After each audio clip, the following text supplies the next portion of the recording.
ఏమండో సంక్రాంతికి వచ్చిన చుట్టాల కోసం నాన్న చేపలట్టుకొచ్చారు. అయితే అందులో స్పెషల్ ఏముంది అనుకుంటున్నారా? ఉంది ఆగండి. ఈ చేపలను బాగు చేసింది ఎవరో కదండి, మా నాన్న మేనమామే. అమ్మకి కూతంత జ్వరంగా ఉండేసరికి నువ్వు అలాగుండు మేము చూసుకుంటాం కదా అని పనిని పని చేసుకున్నారండి. భార్య కోసం భర్త, చెల్లి కోసం అన్న.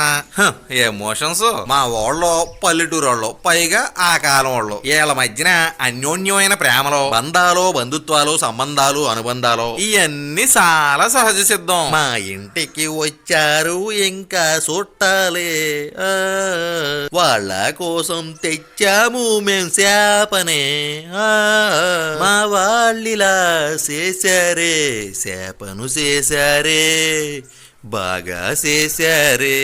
ఏదో మిమ్మల్ని ఎంటర్టైన్ చేయడానికి నా వంతు ప్రయత్నం. దీనికే అన్న సింగర్ అయిపో, సినిమాల్లోకి వెళ్ళిపో, మనకెందుకండి అవన్నీ అంటే అప్పుడే ఎందుకని. ఫైనల్ గా మన వీడియోలు మీకు నచ్చితే ఒక లైక్, కుదిరితే ఓ కామెంటు, వీలైతే ఓ సబ్స్క్రైబ్ చేసేసుకోండి చెప్తాను.